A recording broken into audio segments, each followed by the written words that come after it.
पुलकित हो उठे और इस प्रकार बोले, राजसिंह, ये बातें आपको योग्य है।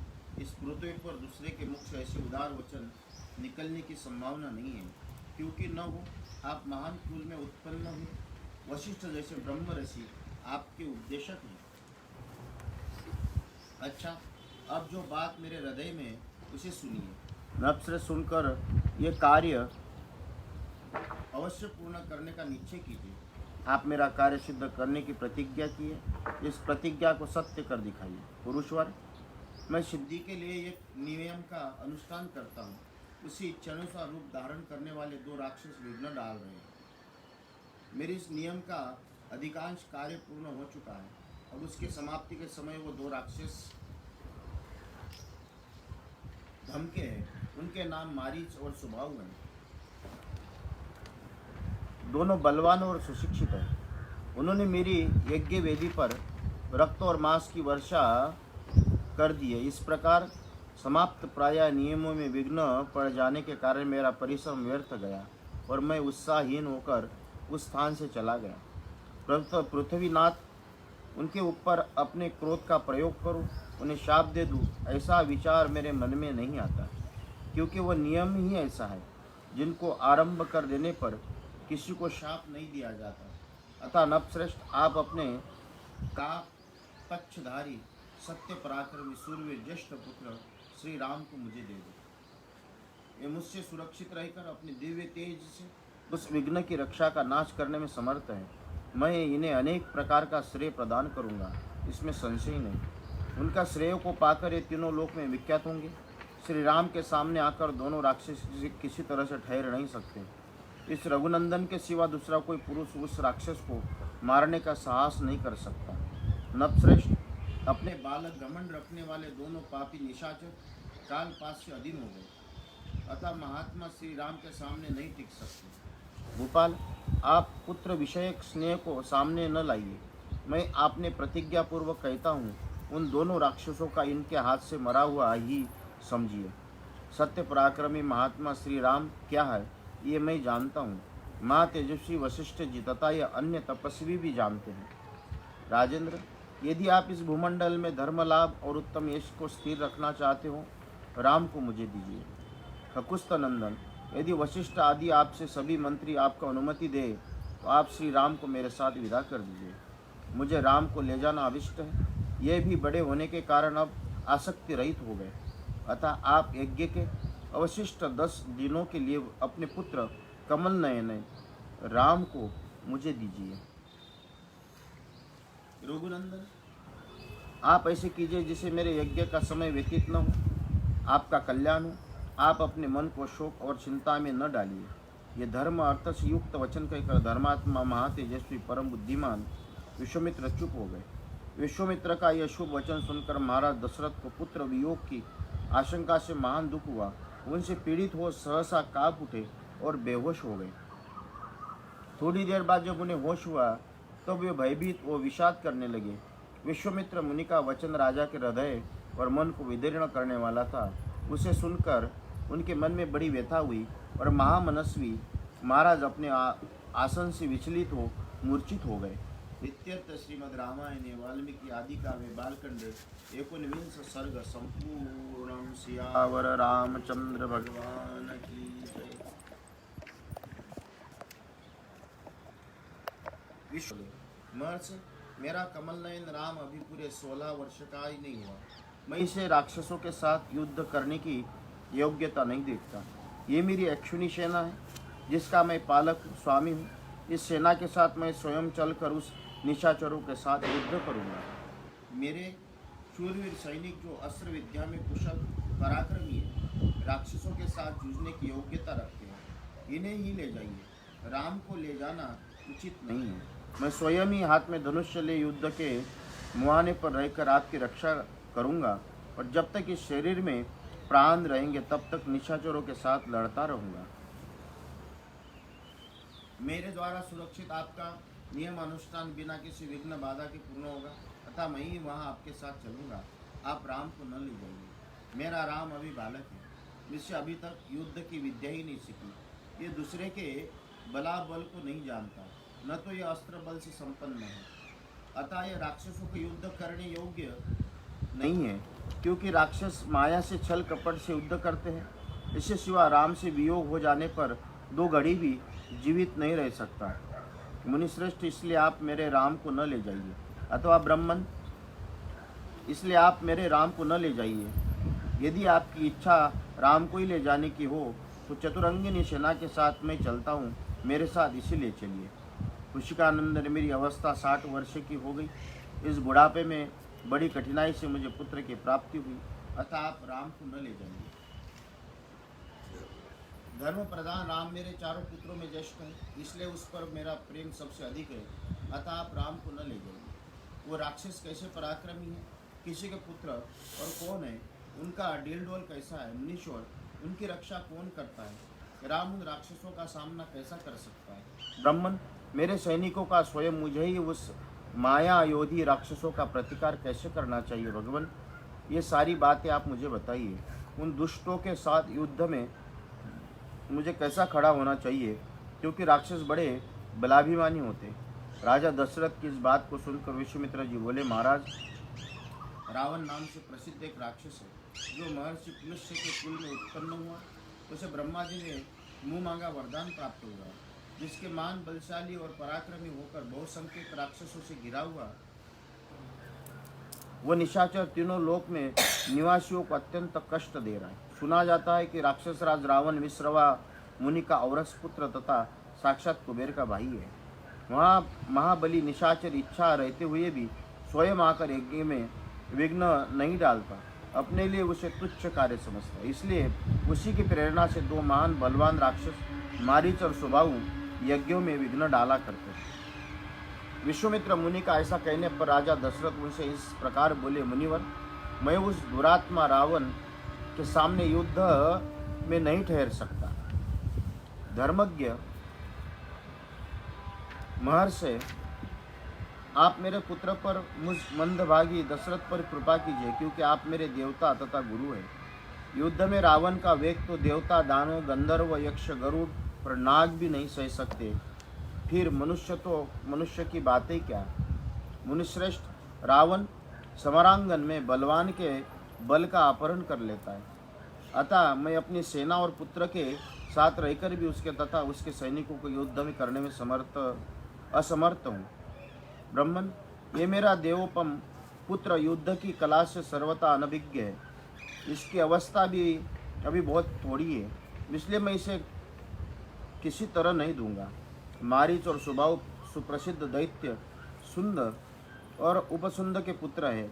दोनों युद्ध में यमराज के समान यदि आपके यज्ञ में विघ्न डालने वाले हैं, तो मैं उनका सामना करने के लिए अपने पुत्रों को नहीं दूंगा, क्योंकि दोनों प्रबल, पराक्रमी, विद्या विषय उत्तम शिक्षा से संपन्न है। उन दोनों में किसी एक के साथ युद्ध करने के लिए अपने सरहदों को साथ चलूँगा। अन्यथा यदि आप मुझे न ले जाना चाहते, मैं भाई बंधुओं सहित आपसे अनुनय नहीं करूँगा, आप राम को छोड़ दो। राजा दशरथ के ऐसे वचन सुनकर विप्रवर कुशिकानंदन विश्वामित्र मन में महान क्रोध आवेश आया। जैसे यज्ञशाला में अग्नि को भली भांति आहुति देकर घी धार से अभिषक्त किया जाता है, वो प्रज्वलित हो उठे। उसी तरह अग्नितुल्य तेजस्वी महर्षि विश्वामित्र भी क्रोध से जल उठे। इत्यर्थ श्रीमद् रामायणे वाल्मीकि आदि काव्ये बालकांडे विंश सर्ग संपूर्णम। सियावर रामचंद्र पुत्र के प्रति स्नेह भरा हुआ था। उसे सुनकर महर्षि विश्वामित्र कुपित हो उनसे इस प्रकार बोले, राजन, पहली मेरी मांगी हुई वस्तु के देने की प्रतिज्ञा करके अब तुम उसे तोड़ना चाहते हो। प्रतिज्ञा का ये त्याग रघुवंशियों के योग्य तो नहीं है। ये बर्ताव तो इस कुल के विनाशक सूचक है। नरेश्वर, यदि तुम्हें ऐसा ही उचित प्रतीत होता है तो मैं जैसा आया था वैसे लौट जाऊंगा। ककुस्थ कुल के रत्न, अब तुम अपनी प्रतिज्ञा झूठी करके हितेशी सुरदय से घिरे रहकर सुखी रहो। बुद्धिमान विश्वामित्र के कुपित होने की सारी पृथ्वी काँप उठी। देवताओं के मन में महान भय समा गया। उनके रोष से सारे संसार को त्रस्त हुआ जान उत्तम व्रत का पालन करने वाले धीरचित महर्षि वशिष्ठ ने राजा से इस प्रकार कहा, महाराज, आप इक्ष्वाकु वंशी राजाओं के कुल में साक्षात दूसरे धर्म के समान उत्पन्न हुए। धैर्यवान, उत्तम व्रत के पालन तथा श्री संपन्न है, आपको अपने धर्म का परित्याग नहीं करना चाहिए। रघुकुल भूषण दशरथ बड़े धर्मात्मा है, ये बात तीनों लोक में प्रसिद्ध है। तथा आप अपने धर्म का ही पालन कीजिए, अधर्म का भार सिर पर न उठाइए। मैं अमुक कार्य करूँगा ऐसी प्रतिज्ञा करके भी जो उस वचन का पालन नहीं करता, उसे यज्ञादि इष्ट तथा बावली, तालाब बनवाने आदि पूर्व कर्मों का, पुण्य का नाश हो जाता है। अतः आप श्री राम को विश्वामित्र जी के साथ भेज दीजिए। ये अस्त्र विद्या जानते हो या न जानते हो, राक्षस इनका सामना नहीं कर सकते। जैसे प्रज्वलित अग्नि द्वारा सुरक्षित अमृत पर कोई हाथ नहीं लगा सकता, उसी प्रकार कुशिक नंदन विश्वामित्र से सुरक्षित हुए श्री राम का वो राक्षस कुछ भी बिगाड़ नहीं सकते। ये श्री राम तथा महर्षि विश्वामित्र साक्षात धर्म की मूर्ति है। ये बलवानों में श्रेष्ठ है, विद्या के द्वारा ही ये संसार में सबसे बड़े चढ़े। तपस्या तो विशाल भंडार है। चराचर प्राणियों सहित तीनों लोक में जो नाना प्रकार के अस्त्र हैं, उन सबको ये जानते हैं। इन्हीं मेरे सिवा दूसरा कोई पुरुष न तो अच्छी तरह जानता है, ना कोई जानेगा। देवता, ऋषि, राक्षस, गंधर्व, यक्ष, किन्नर तथा बड़े बड़े नाग भी इनके प्रभाव को नहीं जानते। प्रायः सभी अस्त्र प्रजापति कृशाश्वर के परम धर्मात्मा पुत्र है। उन्हें प्रजापति ने पूर्व काल में कुशिक नंदन विश्वामित्र को जब भी वो राज्य शासन करते थे समर्पित कर दिया था। कृशाश्व के उस पुत्र प्रजापति दक्ष की 2 पुत्रियां के संतान है। उनके अनेक रूप है, वो सब के सब महान, शक्तिशाली, प्रकाशमान और विजयी दिलाने वाले हैं। प्रजापति दक्ष की 2 सुंदरी कन्याएं हैं। उनके नाम से जया और सुप्रभा दोनों के 100 परम प्रकाशमान अस्त्र शस्त्रों से उत्पन्न किए हैं। उनमें से जया ने वर पाकर 50 श्रेष्ठ पुत्रों को प्राप्त किया, जो अपरिमित शक्तिशाली रूप रहित है। वह सब के सब असुरों की सेनाओं को वध करने के लिए प्रकट हुए हैं। फिर सुप्रभा भी संहार नामक 50 पुत्रों की जन्म दिया। अत्यंत दुर्जय है, उन पर आक्रमण करना किसी के लिए भी सर्वथा कठिन तथा सब के सब अत्यंत बलिष्ठ है। हे धर्मज्ञ कुशिक नंदन, उन सब अस्त्र शास्त्रों को अच्छी तरह जानते हो, जो अस्त्र अब तक उपलब्ध नहीं हुए, उनकी भी उत्पन्न करने की पूर्ण शक्ति है। रघुनंदन, इसलिए मुनि श्रेष्ठ धर्मज्ञ महात्मा विश्वामित्रा जी से भूत या भविष्य की कोई बात छिपी नहीं। राजन, ये महातेजस्वी महायशस्वी विश्वामित्र ऐसे प्रभावशाली, इनके साथ राम को भेजने से आप किसी प्रकार का संदेह न करें। महर्षि कौशिक स्वयं भी उन राक्षसों का संहार करने में समर्थ है, किंतु ये आपके पुत्र का कल्याण करना चाहते हैं, इसलिए आकर याचना करते हैं। महर्षि वशिष्ठी उस वचनों से विख्यात यश वाले रघुकुल शिरोमणि नृपश्रेष्ठ दशरथ का मन प्रसन्न हो गया, आनंद मग्न हो गया। बुद्धि के विचार करने पर विश्वामित्र जी प्रसन्नता के लिए उनके साथ श्री राम का जाना उन्हें रुचि अनुकूल प्रतीत होने लगा। इत्यर्थ श्रीमद् रामायणे वाल्मीकि आदि काव्ये बालकांडे 21 सर्ग समाप्तम। सियावर रामचंद्र भगवान। मुख प्रसन्नता से खिल उठा। उन्होंने स्वयं लक्ष्मण सहित राम को अपने पास बुलाया। फिर माता कौशल्या, पिता दशरथ, पुरोहित वशिष्ठ ने सुस्ति वाचन करके पश्चात उनका यात्रा संबंधी मंगल कार्य संपन्न किया। श्री राम को मंगल सूचक मंत्रों से अभिमंत्रित किया। तदनंतर राजा दशरथ ने पुत्र का मस्तक सूंघकर अत्यंत प्रसन्न चित्त से उसको विश्वामित्र को सौंप दिया। उस समय धूल रहित सुखदायिनी वायु चलने वाली कमलनयन श्री राम को विश्वामित्र जी के साथ जाते देख देवताओं ने आकाश से वहाँ फूलों की बड़ी बड़ी भारी वर्षा की। देव दुंदुभियाँ बजने लगी। महात्मा श्री राम की यात्रा के समय शंख तथा नगाड़ों की ध्वनि होने लगी। आगे आगे विश्वामित्र, उनके पीछे काक पक्षधारी है महायशस्वी श्री राम, उनके पीछे सुमित्रा कुमार लक्ष्मण जा रहे थे। दोनों भाइयों को पीठ पर तरकस बांध रखे थे। उनके हाथ में धनुष शोभा पा रहे थे तथा दोनों 10 दिशाओं को शोभित करते हुए महात्मा विश्वामित्र के पीछे 3-3 खन वाले 2 सर्पों के समान चल रहे थे। एक और कंधे पर धनुष्य, दूसरी ओर पीठ पर तृणीर और बीच में मस्तक। इन्हीं तीनों के 3 फन से उपमा दी गई है। उनका स्वभाव उच्च और उदार था। अपने अनुरूप अनुपम कांति से प्रकाशित होने वाले दोनों अनिध्य सुंदर राजकुमार स्वभाव और शोभा का प्रचार करते हुए विश्वामित्र जी के पीछे उसी तरह जा रहे थे जैसे ब्रह्मा जी के पीछे दोनों अश्विनी कुमार चलते। वे दोनों भाई कुमार श्री राम लक्ष्मण वस्त्र और आभूषणों से अच्छी तरह अलंकृत थे। उनके हाथ में धनुष्य थे। उन्होंने अपने हाथों की अंगुलियां गोहटी के चमड़े से बने हुए दस्ताने पहन रखे थे। उनके कटी प्रदेश में तलवारें लटक रही थी। उनके श्री अंग बड़े मनोहर थे और महातेजस्वी श्रेष्ठ वीर अद्भुत कांति से उद्भासित हो रहे थे। सब अपनी शोभा फैलाए हुए कुशिक पुत्र विश्वामित्र का अनुसरण कर रहे थे। उस समय दोनों वीर अचिंत्य शक्तिशाली सानुदेव के पीछे चलने वाले दो अग्निकुमार स्कंद और विशाखा की भांति शोभा पा रहे थे। अयोध्या से 1.5 योजन दूर जाकर सरयू के दक्षिण तट पर विश्वामित्र ने मधुर वाणी से राम को संबोधित किया और कहा, वत्स राम, अब सरयू के जल से आचमन करो।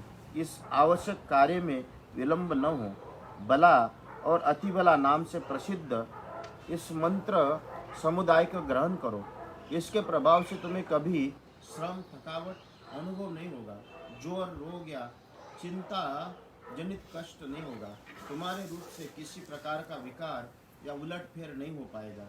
सोते समय अथवा असावधानी की अवस्था भी राक्षस तुम्हारे ऊपर आक्रमण नहीं कर सकेंगे। इस भूतल पर बाहुबल में तुम्हारी समानता करने वाले कोई नहीं होगा। तात रघुकुल नंदन राम, बला और अति बला का अभ्यास करने से तीनों लोक में तुम्हारे समान कोई नहीं रह जाएगा। यह नग सौभाग्य, चातुर्य, ज्ञान और बुद्धि संबंधी निश्चय में तथा किसी के प्रश्न का उत्तर देने में भी कोई तुम्हारी तुलना नहीं कर सकेगा। इन दोनों विद्याओं को प्राप्त हो जाने पर कोई तुम्हारी समानता ही नहीं कर सकेगा, क्योंकि ये बला और अति बला नाम विद्याएं सब प्रकार के ज्ञान की जननी है। नरश्रेष्ठ श्री राम रघुनंदन, बला और अति बला अभ्यास कर लेने पर तुम्हें भूख प्यास का भी कष्ट नहीं होगा। रघुकुल को आनंदित करने वाले राम, तुम संपूर्ण जगत के रक्षा के लिए इन दोनों विद्याओं को ग्रहण करो। इन दोनों विद्याओं का अध्ययन कर लेने पर इस भूतल पर तुम्हारी यश का विस्तार होगा। ये दोनों विद्याएं ब्रह्मा जी की तेजस्विनी पुत्रियां हैं। ककुस्थ नंदन, मैंने इन दोनों को तुम्हें देने का विचार किया। राजकुमार, तुम इनके योग्य पात्र हो। यद्यपि तुम में इस विद्या को प्राप्त करके योग्य बहुत से गुण हैं तथा सभी उत्तम गुण विद्यमान हैं, इसमें संशय नहीं। तथापि मैंने तपोबल से इसका अर्जन किया अतः मेरी तपस्या से परिपूर्ण होकर तुम्हारे लिए बहुरूपिणी होगी, अनेक प्रकार के फल प्रदान करेंगे। तब श्री राम आचमन करके पवित्र हो गए। उनका मुख प्रसन्नता से खिल उठा। उन्होंने उन शुद्ध अंतकरण वाले महर्षि दोनों विद्याएं ग्रहण की। विद्या से संपन्न होकर भयंकर पराक्रमी श्री राम सहस्त्र किरणों से युक्त शरतकालीन भगवान सूर्य के समान शोभा पा रहे थे। तत्पश्चात श्री राम के विश्वामित्र जी की सारी गुरुजनोचित सेवाएं करके हर्ष का अनुभव किया। फिर ये तीनों वहाँ सरयू के तट पर रात में सुखपूर्वक रहे। राजा दशरथ के दोनों श्रेष्ठ राजकुमार उस समय वहाँ तृण की शैया पर जो उनके योग्य नहीं थी सोए थे।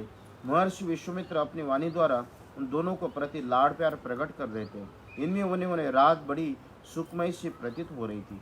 इत्यर्थ श्रीमद् रामायणे वाल्मीकि आदिकाव्ये बालकांडे 22 सर्ग समाप्त। सियावर रामचंद्र भगवान की। बिछोने पर सोए हुए उन दोनों ककुस्थ वंशी राजकुमारों से कहा, नरश्रेष्ठ राम, तुम्हारे जैसे पुत्रों को पाकर महारानी कौशल्या सुपुत्र जननी कही जाती है। ये देखो, प्रातः काल की संध्या का समय हो रहा है। उठो और प्रतिदिन किए जाने वाले देव संबंधी कार्यों को पूर्ण करो। महर्षि का ये उदार वचन सुनकर उन दोनों नरश्रेष्ठ वीरों ने स्नान करके देवताओं का तर्पण किया। फिर परम उत्तम जपनी मंत्र गायत्री का जप करने लगे। नित्य कर्म समाप्त करके महापराक्रमी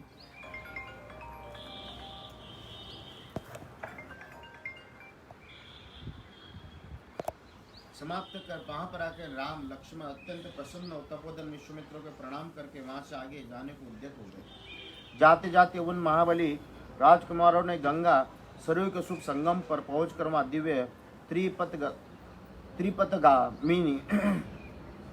त्रिपथागा नदी गंगा जी का दर्शन किया। संगम के पास शुद्ध अंतकरण वाले महर्षियों का एक पवित्र आश्रय था, जो वहाँ कई हजारों वर्ष तीव्र तपस्या करते थे। उस पवित्र आश्रम को देखकर रघुकुल रत्न श्री राम लक्ष्मण बड़े प्रसन्न हुए।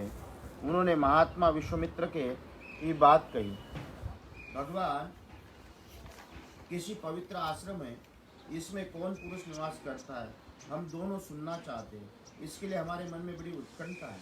उन दोनों का यह वचन सुनकर मुनिश्रेष्ठ विश्वामित्र हंसते हुए बोले, राम, यह आश्रम पहले जिसका अधिकार में रहा उसका परिचय देता हूँ, सुनो। विद्वान पुरुष जिसमें काम करते हैं वो कंदर्प पूर्व काल में मूर्तिमान था, शरीर धारण करके विचरता था। उस दिनों भगवान स्थानु शिव इसी आश्रम में चित्तों को एकाग्र करके नियम पूर्वक तपस्या करते थे। एक दिन समाधि से उठकर देवेश्वर शिव मरुदगणों के साथ कहीं जा रहे थे। उसी समय दुर्बुद्ध काम ने उन पर आक्रमण किया। ये देख महात्मा शिव ने अहंकार करते उसे रोका। रघुनंदन भगवान रुद्र ने रोज भरी दृष्टि से अवहेलना पूर्वक उसकी ओर देखा। फिर वह दुर्बुद्धि सारे अंग उसके शरीर से जीर्ण शीर्ण होकर गिर गए, दग्ध हुए। महामना कंदर्प का शरीर नष्ट हो गया। देवेश्वर रुद्र ने अपने क्रोध से काम को अंगहीन कर दिया। राम तभी से वह अनंग नाम से विख्यात हुआ। शोभाशाली कंदर्प ने जहाँ अपना अंग छोड़ा था वह प्रदेश अंग देश के नाम से विख्यात है। ये वही महादेव जी का पुण्य आश्रम है। वीर ये मुनिवर पूर्व काल में उन्हीं स्थान को धर्मपरायण शिष्य थे, उनका सारा पाप नष्ट हो गया। शुभ दर्शन राम, आज की रात में हम लोग यहीं पुण्य सलीला सरिता के बीच में निवास करें। कल सवेरे इन्हीं पार करेंगे। हम सब लोग पवित्र होकर इस पुण्य आश्रम में चले। यहाँ रहना हमारे लिए बहुत उत्तम होगा। नरश्रेष्ठ यहाँ स्नान करके जप और हवन करने के बाद हम रात में बड़े सुख से रहेंगे। वो लोग यहाँ परम आपस में बातचीत कर ही रहते तो आश्रम में निवास करने वाले मुनि तपस्या द्वारा प्राप्त हुई दूरदृष्टि से उनका आगमन जानकर मनी मन बड़े प्रसन्न हुए। उनके हृदय में हर्षजनित उल्लास छा गया। उन्होंने विश्वामित्र जी का अर्घ्यपाद्य और आतिथ्य सत्कार सामग्री अर्पित करके बाद श्री राम लक्ष्मण भी आतिथ्य किया। यथोचित सत्कार करके उन मुनियों ने सब अतिथियों की भांति का कथा वार्तालाप द्वारा मनोरंजन किया। फिर उन महर्षि ने एकाग्र चित्त होकर यथावत संध्या वंदन एवं जप किया। तदनंतर रहने वाले मुनियों ने अन्य उत्तम व्रतधारी मुनियों ने तथा विश्वामित्र आदि के शयन के लिए उपयुक्त स्थान में पहुंचा दिया। संपूर्ण कामनाओं को पूर्ति करने वाले उस पुण्य आश्रम में उस विश्वामित्र आदि से बड़े सुख से निवास किया। धर्मात्मा मुनिश्रेष्ठ विश्वामित्र ने उन मनोहर राजकुमारों को सुंदर कथाओं द्वारा मनोरंजन किया। इत्यर्थ श्रीमद् रामायण वाल्मीकि आदि काव्य बालखंडे त्रयोविंशत सर्ग समाप्त। सियावर रामचंद्र भगवान की जय। गंगा नदी के तट पर आए। उस समय उत्तम व्रत का पालन करने वाले उन पुण्याश्रम निवासी महात्मा अन्योन्यों एक सुंदर नाव मंगवाकर विश्वामित्र जी से कहा, महर्षि, आप इन राजकुमारों को आगे करके इन नाव पर बैठ जाइए। मार्गों को निर्विघ्नता पूर्वक तय कीजिए, जिसमें विलंब न हो। विश्वामित्र जी बहुत अच्छा कहकर महर्षियों की सराहना की और श्री राम तथा लक्ष्मण साथ समुद्रगामिनी गंगा नदी को पार करने लगे। गंगा के बीच धारा में आने पर छोटे भाई से महातेजस्वी राम को दो जलों के टकराने की बड़ी भारी आवाज़ सुनाई देने लगी। ये कैसी आवाज़ है, क्यों तथा कहाँ से आ रही? इस बात को निश्चित रूप से जानने की इच्छा उनके भीतर जाग उठी। तब श्री राम ने नदी के मध्य भाग में मुनिवर विश्वामित्र से पूछा, जल से परस्पर मिलने से यह ऐसी तुमुल ध्वनि क्यों हो रही? श्री रामचंद्र जी के वचन सुनकर रहस्य को जानने की उत्कंठा भरी हुई। उसको सुनकर धर्मात्मा विश्वामित्र ने उस महान शब्द तुमुल ध्वनि का सुनिश्चित कारण बताते हुए कहा, न श्रेष्ठ राम, कैलाश पर्वत पर एक सुंदर सरोवर है। उसे ब्रह्मा जी ने अपने मानसिक संकल्प से प्रकट किया। मन के द्वारा प्रकट होने से यही उस उत्तम सरोवर का मानस कहलाता। उस सरोवर में से एक नदी निकलती है जो अयोध्यापुरी से सटकर बहती है। ब्रह्मसर से निकलने के कारण वो पवित्र नदी सरयू के नाम से विख्यात है। उसी का जल गंगा जी में मिल रहा है। दो नदियों के जल से संघर्षण से भारी आवाज़ हो रही है, जिसकी कहीं तुलना नहीं है। राम, तुम अपने मन को संशय में रखकर इस संगम में जल को प्रणाम करो। ये सुनकर उन दोनों अत्यंत धर्मात्मा भाइयों ने दोनों नदियों का प्रणाम किया। गंगा के दक्षिण किनारे पर उतरकर दोनों बंधु जल्दी जल्दी पैर बढ़ाते हुए चलने लगे। उस समय इक्ष्वाकु नंदन राजकुमार श्री राम ने अपने सामने एक भयंकर वन देखा, जिसमें मनुष्यों को आने जाने का कोई चिन्ह नहीं है। उसे देखकर उन्होंने मुनिवर विश्वामित्र से पूछा, गुरुदेव, ये तो बड़ा ही अद्भुत एवं दुर्गम है। चारों ओर झिल्लियाँ झनकर सुनाई देती है। भयानक हिंसक जंतु भरे हुए हैं। भयंकर बोली बोलने वाले पक्षी सब और फैले हुए हैं। नाना प्रकार के विहंगम भीषण स्वर में चहचहा हो रही है। सिंह, व्याघ्र, सुअर, हाथी ये जंगल की शोभा बढ़ा रहे। धव, अश्वकर्ण, ककुब, बेल, तिंदुक, पाटल तथा बेल के वृक्षों को भरा हुआ ये भयंकर वन क्या है? इसका नाम क्या है? तब महातेजस्वी महामुनि विश्वामित्र उनसे कहा, वत्स ककुस्तनंदे, भयंकर वन जिसके अधिकार में रहा उसका परिचय सुनो। नरश्रेष्ठ, पूर्व काल में वह समृद्धशाली जनपद थे। मलद और करुष ये दोनों देश देवताओं के प्रयत्न से निर्मित हुए। राम, पहले की बात है, ऋतासुर वध करने के पश्चात देवराज इंद्र मल से लिप्त हो गए थे। क्षुधा से भी उन्हें धर दबाया था और उनके भीतर ब्रह्म हत्या प्रविष्ट हो गई थी। तब देवताओं ने तथा तपोधन ऋषियों ने मलिन इंद्र को यहाँ गंगा जल से भरे हुए कलश द्वारा नहलाया तथा उनके मल और कारुष क्षुधा को छुड़ा दिया। इस भूभाग से देवराज इंद्र ने इंद्र के शरीर से उत्पन्न हुए मल और काकुरुष को देखकर देवता लोग बड़े प्रसन्न हुए। इंद्र पूर्ववत निर्मल निशक रूप क्षुधाएं यौवन शुद्ध हो गए। तब उन्होंने प्रसन्न होकर इस देश को ये उत्तम वर प्रदान किया, जो जनपद लोक में मलद और करुष नाम से विख्यात होंगे। मेरे अंग जनित मल को धारण करने वाले ये दोनों देश बड़े समृद्धशाली होंगे। बुद्धिमान इंद्र के द्वारा की गई इस देश की वो पूजा देखकर देवताओं को पाक शासन को बारंबार साधुवाद किया। शत्रु दमन मलद और करुष ये दोनों जनपद दीर्घ काल तक समृद्धशाली धन धान्य से संपन्न तथा सुखी रहे। कुछ काल के अनंतर यहाँ इच्छानुसार रूप धारण करने वाली एक यक्षिणी आई, जो अपने शरीर में 1000 हाथियों का बल धारण करती है। उसका नाम ताड़का है। वो बुद्धिमान सुंद नामक दैत्य की पत्नी है। तुम्हारा कल्याण हो। मारीच नामक राक्षस जो इंद्र के समान पराक्रमी है, उस ताड़का का ही पुत्र है। उसकी भुजाएं गोल, मस्तक बहुत बड़ा, मुंह फैला हुआ और शरीर विशाल है। वो भयानक आकार वाला राक्षस यहाँ की प्रजा की सदा ही त्रास पहुँचाता है। रघुनंदन, वो दुराचारी ताड़का भी सदा मलद और करूप दोनों जनपदों का विनाश करती रहती है। ये वो यक्षिणी 1.5 योजन 6 कोस तक के मार्गों को घेर कर इस वन में रहती है। हम लोगों को जिसे और ताटक वन और उधर भी चलना चाहिए। तुम अपने बाहुबल का सहारा लेकर उस दुराचारिणी को मार डालिए। मेरी आज्ञा से इस देश को पुनः निष्कंटक का बना दो। इस देश को ऐसा रमणीय है, उस समय कोई यहाँ आ नहीं सकता। राम,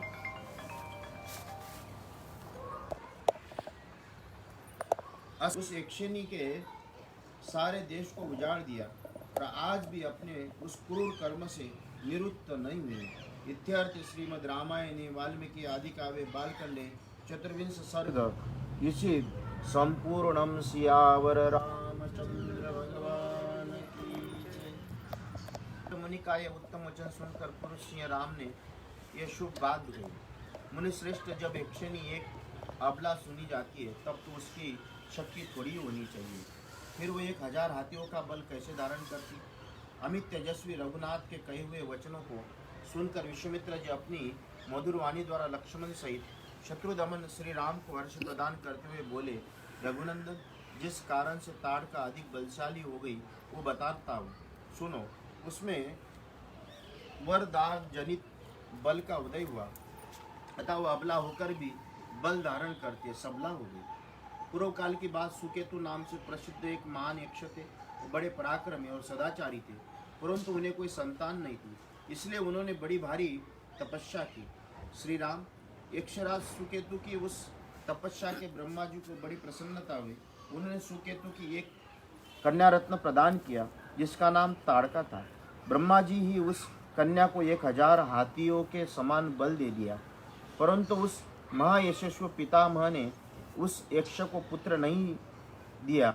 उसके संकल्प के अनुसार पुत्र प्राप्त हो जाने पर उसके द्वारा जनता का अत्यधिक उत्पीड़न होता, यही सोचकर ब्रह्मा जी के पुत्र नहीं दिया। धीरे धीरे वो यक्ष बालिका बढ़ने लगी और बढ़कर रूप यवन से सुशोभित होने लगी। उस अवस्था में सुकेतु के अपने उस यशस्वी कन्या को जम्बपुत्र सुंदर के हाथ से उसके पत्नी के रूप में दे दिया। कुछ काल के बाद वो यक्षी ताड़का ने मारीच नाम से प्रसिद्ध एक दुर्जय पुत्र को जन्म दिया, जो अगस्त्य मुनि के शाप से राक्षस हो गया। श्री राम अगस्त्य ही शाप देकर ताड़का पति सुंदर को ही मार डाला। उसके मारे जाने पर ताड़का पुत्र सहित जाकर मुनि और अगस्त्य को भी मौत के घाट उतारा। वो कुपित हो मुनि को खा जाने के लिए गर्जना करते हुए दौड़ी। उसे आती देख भगवान अगस्त्य मुनि ने मारीच से कहा कि तू देव यौनी रूप का परित्याग करके राक्षस भाव को प्राप्त हो जा। फिर अत्यंत अमर्ष भरे हुए ऋषि ने ताड़का को भी शाप दे दिया, तू विकराल मुख वाली नरभक्षिणी राक्षसी हो जा। तू है तो महायक्षी, परंतु अब शीघ्र ही इस रूप को त्याग कर तेरा भयंकर रूप हो जाएगा। इस प्रकार शाप मिलने के कारण ताड़का अमर्ष और भी बढ़ गया। वो क्रोध से मूर्छित हो उठी और उस दिनों अगस्त्य जी जहाँ रहते थे उस सुंदर देश को उजाड़ने लगी। रघुनंदन, तुम गौवे और ब्राह्मणों का हित करने के लिए दुष्ट पराक्रम वाली इस परम भयंकर दुराचारिणी की यक्षी का वध कर डालो। रघुकुल को आनंदित करने वाला वीर, इस शापग्रस्त ताड़का को मारने के लिए तीनों लोक में तुम्हारे सिवा दूसरा कोई पुरुष समर्थ नहीं है। नरश्रेष्ठ, तुम स्त्री हत्या का विचार करके इसके प्रति दया न सीखना। एक राजपुत्र को 4 वर्षों के हित के लिए स्त्री हत्या भी करनी पड़े तो उसमें कोई मुंह नहीं मोड़ना चाहिए। प्रजापालक नरेश को प्रजाजनों की रक्षा के लिए क्रूरता रहित पातक युक्त अथवा सदोष कर्म भी करने पड़े तो कर लेना चाहिए। ये बात उसे सदा ही ध्यान में रखना चाहिए। जिनके ऊपर राज्य के पालन का भार है उसका ये सनातन धर्म है। ककुस्थ कुलनंदन ताड़का महापापिनी है, उसको धर्म का लेश मात्र भी नहीं है, अतः उसे मार डालो। नरेश्वर सुना जाता है कि पूर्व काल में विरोचन की पुत्री मंत्रा सारी पृथ्वी का नाश कर डालना चाहती थी। उसने इस विचार को जानकर इंद्र ने उसका वध कर डाला। श्री राम प्राचीन काल में शुक्राचार्य की माता तथा भृगु की पतिव्रता पत्नी त्रिभुवन को इंद्र से शून्य कर देना चाहती थी। ये जानकर भगवान विष्णु ने उसको मार डाला। इन्हों को तथा अन्य बहुत से महामनस्वी पुरुष प्रवर राजकुमारों ने पापाचारिणी स्त्रियों का वध किया है। नरेश्वर, अतः तुम भी मेरी आज्ञा से दया अथवा घृणा को त्याग कर इस राक्षसिनी को मार डालो। इत्यर्थ श्रीमद् रामायणे वाल्मीकि आदि काव्ये बालकांडे 25 सर्ग समाप्तम्। सियावर रामचंद्र भगवान